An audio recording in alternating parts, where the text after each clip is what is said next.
in the squadron. They called him Bullets, but we call him Greg Kelly. Greg Kelly is on the air on the Red Apple Podcast Network. Here we go. Another person outs himself as an ambitious loner who is already plotting a post-Trump world. Joe Kent. Not particularly. I've always watched him on Twitter. You know, he's run for a couple of offices, fancied himself some sort of counterterrorism expert, and he has just fired off a resignation letter. After much reflection, I have decided to resign from my position as director of the National Counterterrorism Center, effective today. Now, it's news for a lot of people that he was actually there, but okay. I cannot in good conscience support the ongoing war in Iran. What kind of conscience can you support it? I mean, I wonder where this guy was on Iraq. Something tells me he may have been gung-ho about that one. He writes, Iran posed no imminent threat to our nation. How do you know that? How do you know that? I mean, by 5 years ago, I read that they were months from getting a weapon. They could have it. They could have had it, I mean, in minutes. And it's clear that we started this war due to pressure from Israel and its powerful American lobby. It has been an honor serving under POTUS and D&I Gabbard and leading the professionals at NCTC. And now that terrorism is breaking out all over the place, you decide to pack it in on moral grounds, whatever. I find this disgusting. I find him to be another out for himself punk. He cannot in good conscience. What kind of wars can he support in good conscience? I'd like to know. I got to find out where he was on Iraq, right? Because this guy strikes me as somebody with ambition. Now, maybe he was 19 years old back then. I don't know. Well, 19 is old enough to go fight for your country. And I see all these things on podcasts and X, the Israel lobby. The Israel lobby. I don't even think they need much of a lobby, to be honest. Israel is our precious ally. There must be an Israel. There must, okay? And if you disagree with me, you can look it up in the Bible. I mean, for frickin' out loud. Joseph Kent. What a jerk. Go pound sand. I wonder what the hell I wonder what his next gig is going to be. I don't care. This war is almost over, and it's the most righteous war of my lifetime. This is it. This is what you do. This is what you do with the state-of-the-art military. It's not elective. It is preemptive, but it's also finishing a lot of crazy business. You know, these Iranians are crazy. They're absolutely crazy. The stuff that they believe, I'm talking about the mullahs, the intelligentsia, the theocracy over there, they're absolutely nuts. 9-year-old girls you can marry. We're the great Satan. You know, and ever since 1979, and we never hit back. This guy is a madman. Khomeini, another Khomeini. Word is he's also gay. This guy, by the way, these people, they understand political power and might. They knew they had a weak person in Biden. They had a weak person in Obama, a weak person in Clinton, on and on and on, all the way back to Jimmy Carter. You know how fast they got rid of those hostages? They released those hostages when Ronald Reagan showed up instantaneously. Cut 8, please. Cut 8. History Channel feature on Ayatollah Ruhollah Khomeini. The time had come to reevaluate the hostage crisis as well. President Carter had frozen billions of dollars worth of Iranian assets. Now that money was desperately needed for weapons. There were also other issues to consider. The Ayatollah felt that although he had easily defeated Jimmy Carter, Ronald Reagan could prove to be a tougher opponent. Pretty amazing. They were not going to screw around with Ronald Reagan. They're not going to screw around with President Trump. The people over there, they want a deal. that foreign minister guy. Keep your eye on him, Aragashi. He wants a way out. Hey, some of the images I continue to see are so good. They're artificial, but they're very, very good. A couple of months ago, artificial intelligence, I could tell. I could tell what was fake, what was real. President Trump is right. This is another component of this war that the fake news is falling for. Do not do it yourself. Cut 9. Are a country that for years, I didn't know this until recently, they're a country based on disinformation. And now they're using disinformation plus AI. They showed all sorts of things happening in the last 2 weeks that never happened. Between their kamikaze boats that don't exist, between blowing up the aircraft carrier, one of the great ships in the world, the Abraham Lincoln, on fire. They showed it on fire. I called the general. I said, General, what's with the Abraham Lincoln? It looks like it's burning down. No, it's not burning down. Not a bullet was ever fired at it, sir. They know better. You know, you can listen to these press conferences, wherever you want to call them, in the Oval Office or in the East Wing, and it's very interesting. You will learn more listening to him than you will in a week, a month, a year of fake news. You'll hear him in real time. You won't hear it segmented or cut up into a soundbite or anything like that. You'll get the full context. And he says absolutely fascinating things. Things that escape other people's notice, attention, or for whatever reason they say, maybe it's better to not say that. But I think it's necessary. The truth shall set you free. Even you, Gavin Newsom. He wrote this big book about himself, his favorite subject, Gavin, and the president laid into him because he picked up on something that, the casual observer may not have heard about, or the political press, because they want to be, they want to maintain favor with Gavin Newsom. They may need him someday. They may want to write a thing and he'll grant them a thing. Gavin Newsom is mentally unqualified to be president. In his book, he summarizes all of his hangups and disabilities, things that he can't do well. He even says at one point that he has imposter syndrome. Now, to me, I said it last week, this fundamentally renders him ineligible to be president, right? Right? Of course it does. You can't be president if you have imposter syndrome. I don't want somebody standing next to Putin who doesn't believe he's supposed to be there. Cut 10, President Trump on on Gavin's learning problems. That's how crazy it's gotten with a low IQ person, because Gavin Newsom has admitted that he has learning disabilities. Honestly, I'm all for people with learning disabilities, but not for my president. I think a president should not have learning disabilities, okay? And I know it's highly controversial to say such a horrible thing. The President of the United States, Gavin Newsom, admitted that he has learning disabilities, dyslexia, everything about him is dumb. But then he looked at the audience and said, but I'm smarter than you, or something like that. That was pretty simple. So now on top of everything else, I call him a racist because it happened to be a black audience. I will tell you this. I think it was the worst interview I've ever seen of any human being in my life. He was bad. He was boasting about how low his SAT score, and I'm just like you. Democrats, when they're around, white Democrats, when they're around black people, I don't know if it's nerves, I don't know what the hell's going on, but they wind up insulting them, disgracing themselves. It's really interesting. This book renders him takes him out of the race. And if the media don't understand it, his rival Democrats do, because this is going to be one massive jump ball for the presidency in 2028. You're going to have like 25 guys running for this thing. Let's see. What else did we want to while we're on the topic, Gavin will not be president, and neither will AOC.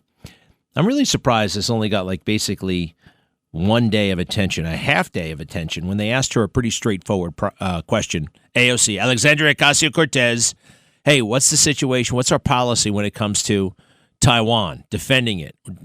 Do we send American troops in there? The answer is basically no answer. It's called strategic ambiguity. We don't say yes. We don't say no. We don't say much of anything on it. We like the status quo. We don't want that to change. AOC, this also, in my opinion, renders her ineligible. But the fake news has basically covered it up. We can't let that happen. Cut 12, if you don't mind. AOC, this is just 3 weeks ago. It seems like 18 years ago. Cut 12. Would and should the U.S. actually commit U.S. troops to defend Taiwan if China were to move?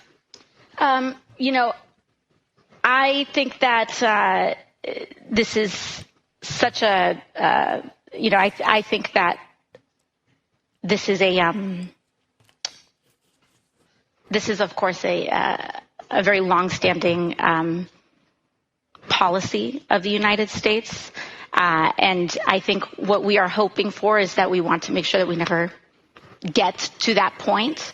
And we want to make sure that we are moving in all of our economic research and our global positions to avoid any such confrontation and for that question to even arise. Oh, that's the definition of incompetence right there. Now, 2026, she were brand new to politics, but she is not brand new to politics. She is considered one of the front runners for the Democrat nomination, and she's been like this ever since she got to Congress. Actually, even before. This is 2019.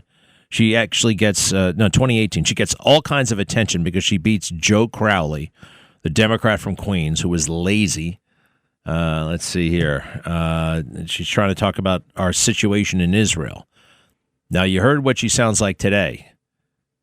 She didn't hit the books. After this interview, she should have hit the books and gotten a coach and a teacher and a tutor and enrolled in graduate school. But no, it's more fun to make mac and cheese on TikTok. That's literally what she does. Cut 11, please. Cut 11. Margaret Hoover happens to be the granddaughter of Herbert Hoover. She's got a show on PBS. Cut 11. Well, yes, but I also think that what people are starting to see, at least in the occupation of Palestine, is just an increasing crisis of humanitarian condition. And that, to me, is just where I tend to come from on this issue. You use the term the occupation of Palestine. What did you mean by that? I'm a firm believer in finding a two-state solution in this issue. All right. She's a numbskull, which makes her, very, very fashionable. It's not about depth. It's about party discipline. Party over country. That's a hallmark of the communists and the socialists and the Democrat Party in America right now. The AI hype is very intense. I want to address that. Also, more Iran stuff.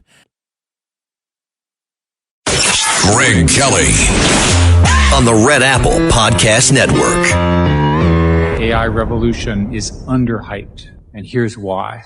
The arrival of this new intelligence will profoundly change our country and the world in ways we cannot fully understand.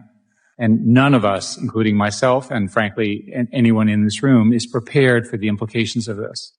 What's happening at the moment in our industry is that we're very, very quickly, for example, developing AI programmers, and these AI programmers will replace traditional software programmers. Programmers?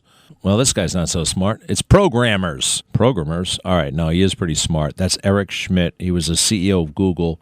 He's a billionaire tech guy, and he's freaked out about artificial intelligence. Well, Mr. Brainiac, I can understand why you're afraid, but guess who shouldn't be afraid? People who work with their hands. Carpenters, plumbers, electricians, especially electricians. It's estimated that electricians could be making more than lawyers, well-paid lawyers, in a year. With all this AI stuff, right? Everyone logging on, asking it questions, and these computers spitting out the answers. Well, that's an enormous power drain. We're going to need all kinds of new power plants to keep this stuff going. And electric engineers, electricians are going to be in very, very, very high demand. One guy who's building one of these things, I forgot, it was a major, multi-conglomerate CEO, said he needs 160,000 electricians, and he needs them yesterday. All right, so, yeah, there are a lot of people who work with their minds, right? They thought they were so special. White collar workers who are faced with potentially an existential, I hate that word, but I guess it kind of applies, existential crisis, But it's also an existential opportunity. I've been dabbling with AI myself. I want to read to you a question that I asked it today, and I'm pretty blown away with its answer. If I tell it to do a specific task, like a research project, it stinks. It's no better than Google. It's wrong half the time. But if you ask it a philosophical question, it's pretty damned amazing. So I wrote this morning, I said, I'm trying to make sense of AI and how it fits in with God's plan. Already, people seem so distracted by the world. So many do not look to Him, capital H. Perhaps AI will make the routine and mundane functions of life automatic and free us to pursue Him. I have noticed in myself, I can be so consumed with work, it is never ending and has the capacity to capture all of my time. In a way, I see how AI could lessen my burden and free me for more wholesome pursuits. But actually, I have no idea. But do you have any thoughts on this? And it's true. It's like I read the Bible, but I don't read it enough, and I sometimes don't get to church. A lot of times I don't get to church, and I want to. It's on my mind a lot.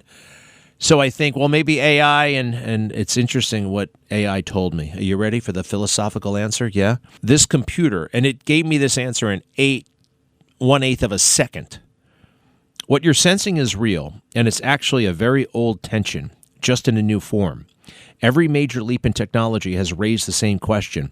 Will this pull us away from God or give us more space to seek Him? AI doesn't answer that question. It amplifies whatever direction we choose. The biblical pattern: tools do not decide, people do. Think about it. The printing press. It spread the scripture, but it also spread propaganda. Television could teach truth or numb billions of people. The internet means a Bible in every pocket, and a distraction in every pocket, and porn in every pocket. AI is simply the next version of that.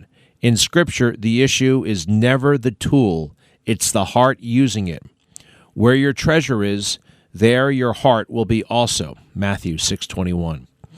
And, they say it's a little bit, not obsequious, ingratiating. And this is where it does this a lot. It compliments me.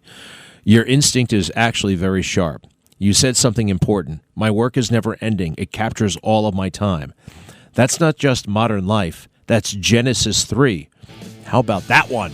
That's pretty deep, Mr. Computer Network. 10 times, a million times better than the internet.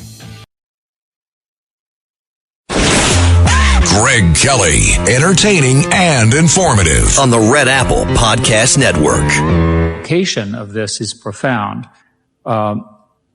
In terms of the way the algorithms work, they're going to need a lot more computation than we've ever had. They're going to need a lot more energy, and I'll talk about that.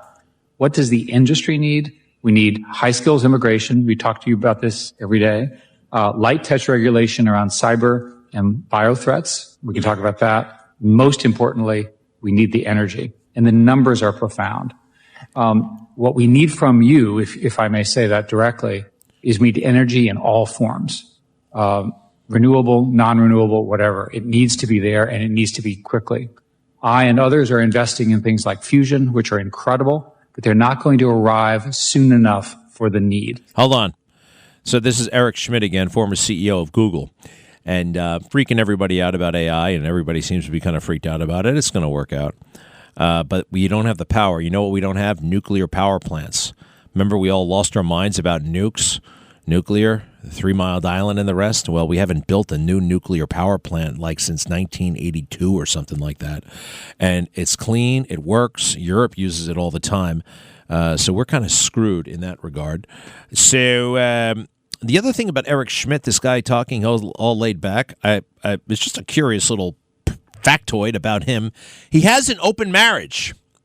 The man is married and openly dates young girls, young women. But he's still married. Like, he'll go to a wedding with his wife, but he'll go on vacation with the girlfriend. Does she sleep around with men? Does she sleep around with men, the wife? Yeah.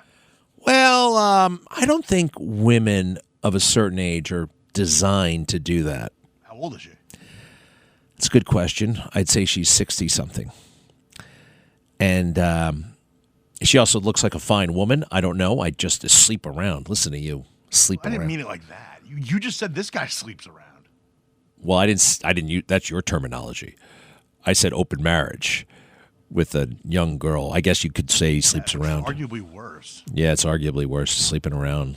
I never really understood why they called it sleeping. You know, they slept with each other. As a kid, I was always like, well, that doesn't sound so bad. You know, did they bring their sleeping bags? You know, it just sounded rather, you know, like what sleep? They slept with each other. You had one of those full sets of pajamas on with the hat. Right, all that. Because let's face it, the sex act doesn't involve sleeping. I guess you get pretty tired, right? And never mind. All right, so he says all this stuff. And let me hear a few more seconds of him. So people are planning 10 gigawatt data centers. Now, just to do the translation, an average nuclear power plant in the United States is 1 gigawatt. How many nuclear power plants can we make in 1 year where we're planning this 10 gigawatt data center? Gives you a sense of how big this crisis is. One of the estimates that I think is most likely is that data centers will require an additional 29 gigawatts of power by 2027 and 67 more gigawatts by 2030. Gives you a sense of the scale that we're talking. These things are industrial at a scale I have never seen in my life. Hey, by the way, giga is a lot bigger than mega. How many megas are in a giga? You know that? No, you only know how to make comments about sleeping around with people. Yeah, okay, please Google that for me. I'm going to go back to I'm going to skip that for now because it's very, very wise. 1,000. 1,000? That doesn't sound like it's that many. I feel like we can handle it. I just asked your precious AI. That's what. You know, some of these guys are very panicky. You know, they're very, very panicky. I don't know how they would have done in the military. You know, oh my gosh, we're all screwed. You know, I mean, every military has felt that at one point or another. And you fight on, as Winston Churchill said, when you're going through hell, don't stop. I like that very much. Going back to President Trump's big event yesterday. Look, the Iran war, if you want to call it that, what do we call it? I know President Trump calls it an excursion. We can handle it. We're in control. We have upper hand, massive upper hand. And I know there are a lot of people who want us to freak the hell out. Cut 2, please. U.S. gas prices are at their highest point since October. That spike is threatening to undercut one of President Trump's main talking points ahead of the midterms. If you fill up your gas tank at any point in the last week or two, you likely noticed it already. Oh, I don't like it. Not at all. It's way too much. Nationwide gas prices averaging more than $3.60 this week, up more than 60 cents since the start of the war. And America's truck drivers are feeling that pain especially hard. Our next guest says that if those diesel prices don't come down, she may be forced out of work. Of course, MSNBC found a female truck driver.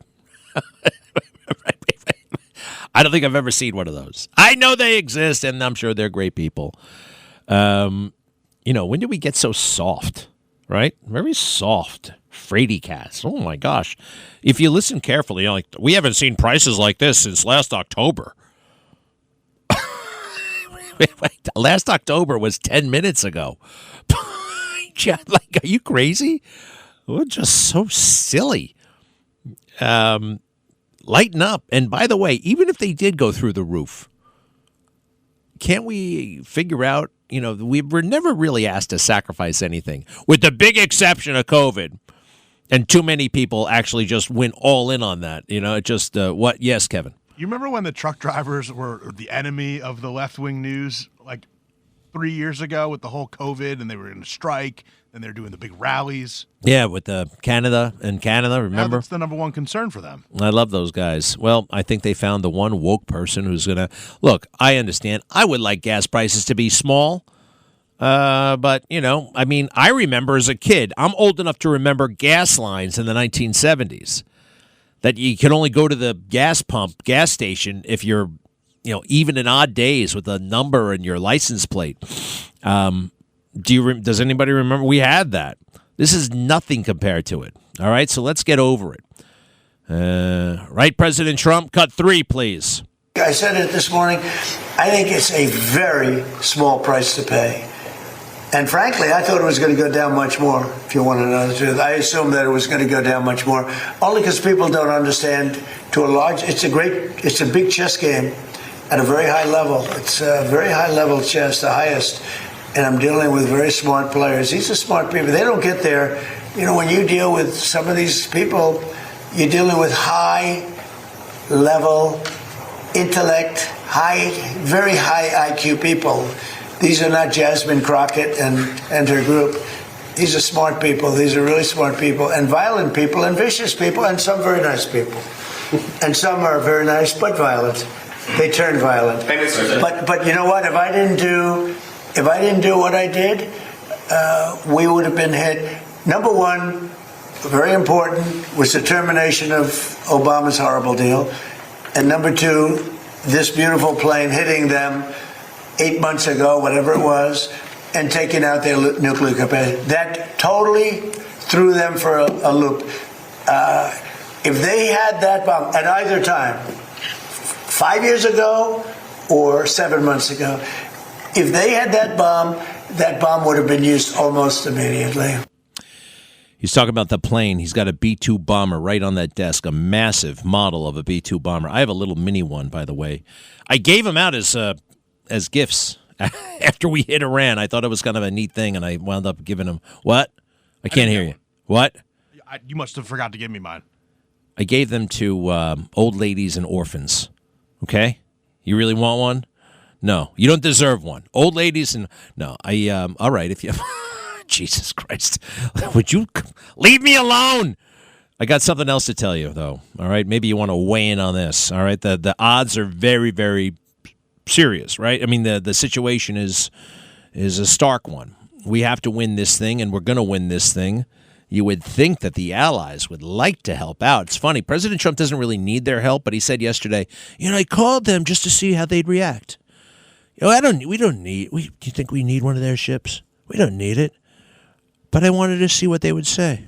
And their responses are lame.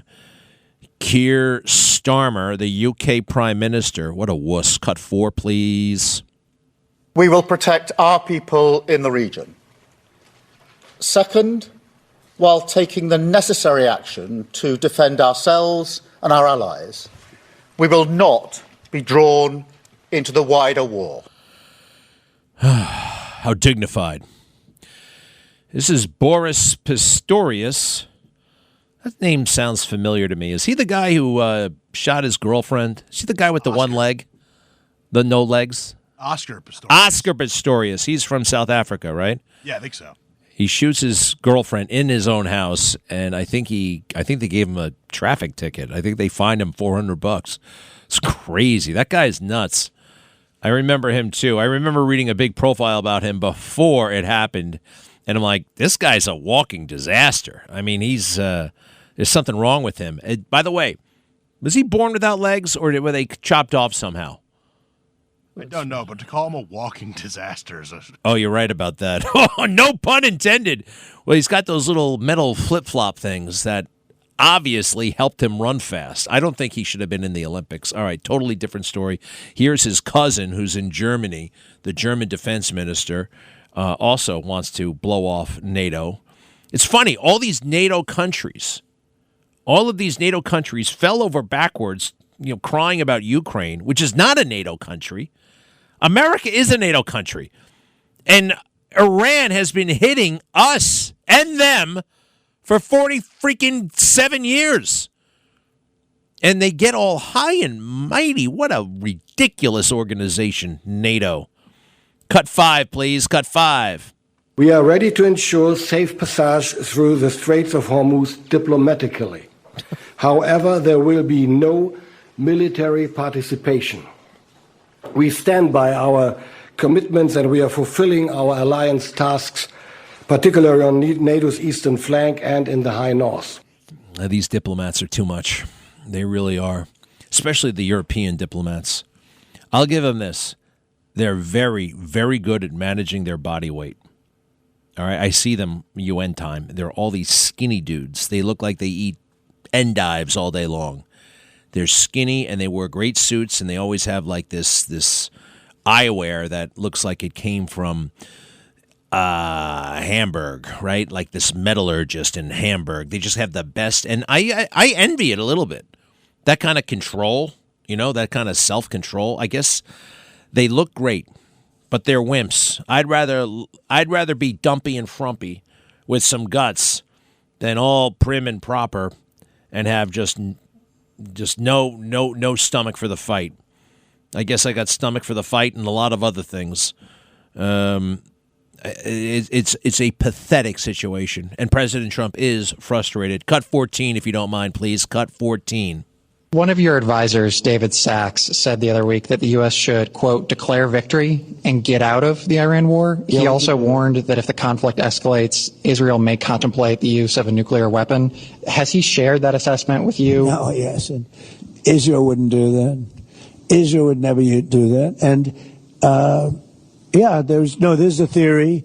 You pounded them to hell, and you can just leave now, and it'll take 10 years for them to build back not nearly what they have right now. And I guess that's another theory. But we want to have it ended so that another president doesn't have. Look, for 47 years, no president was willing to do what I'm doing, and they should have done it a long time ago. It would have been a lot easier.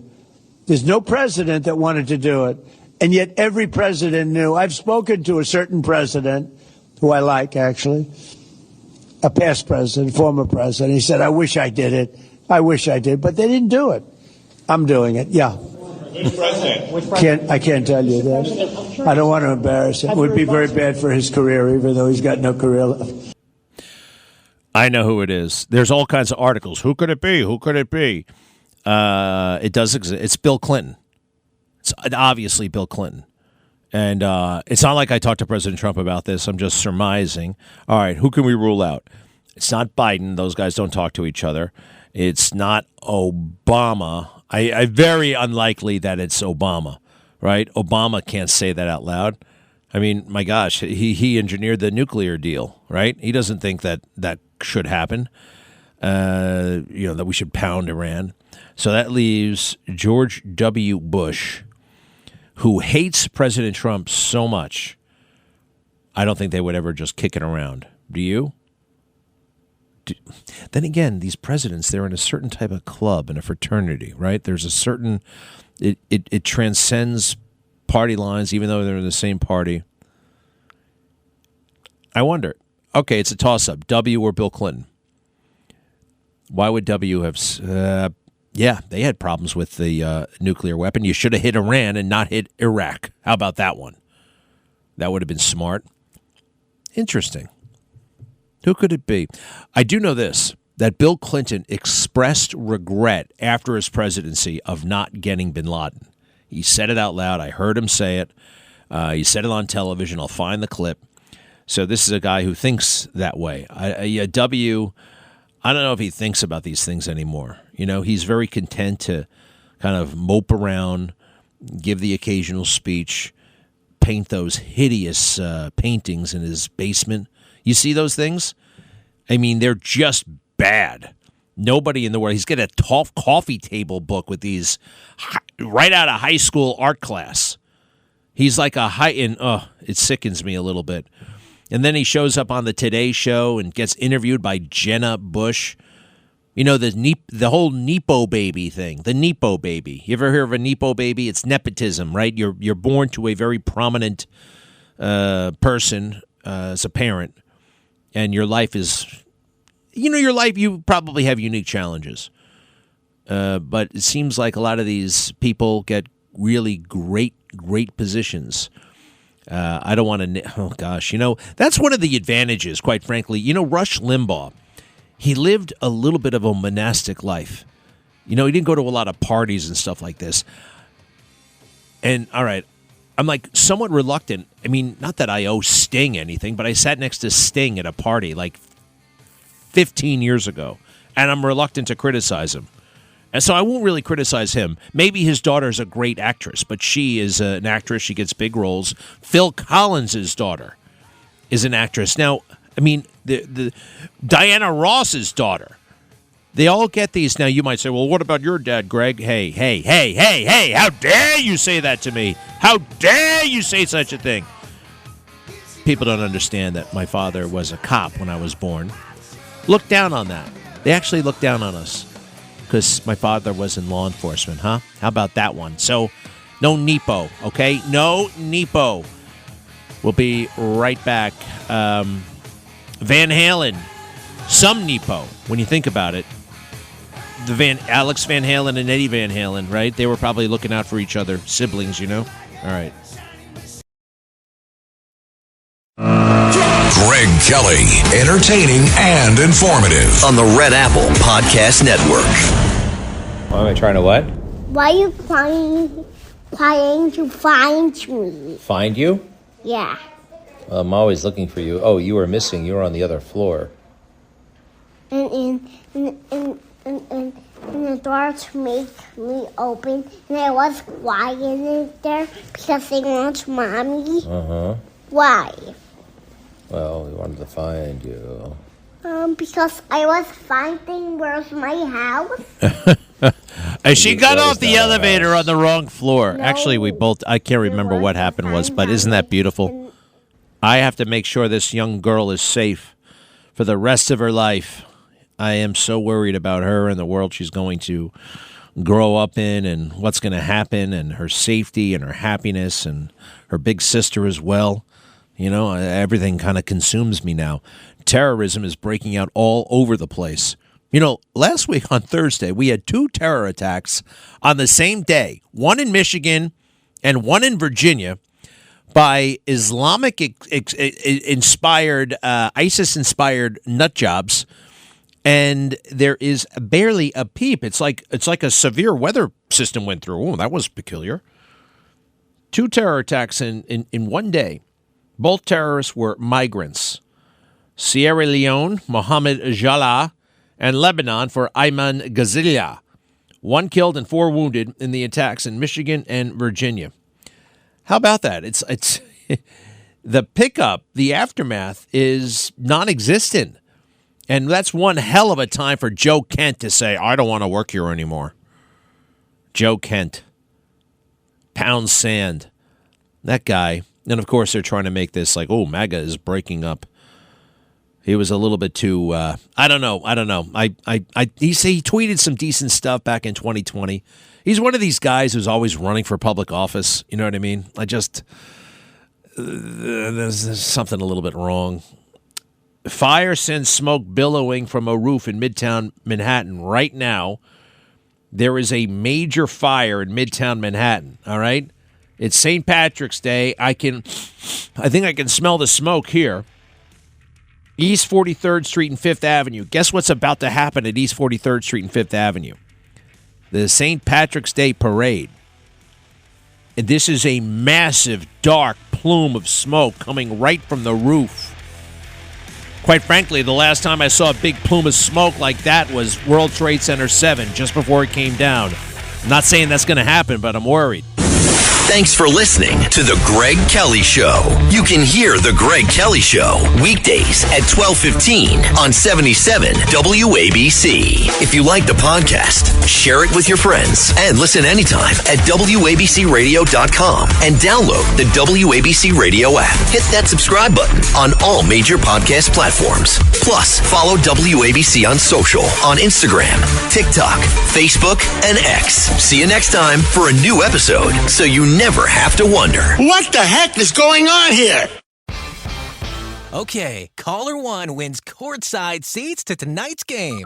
What? I won floor seats? You did. I've been calling for 13 months. Wait, Chris? Yes, I finally did it. What are you going to wear? Men's Warehouse. They've got today's looks for any occasion, and I need to look like a celebrity. Don't want to stick out. Exactly. They've got Chill Flex by Kenneth Cole, Joseph Abood, and a tailor at every store for the perfect fit. Congrats. You can stop calling now. Not a chance. Get any look for every occasion at Men's Warehouse. Love the way you look.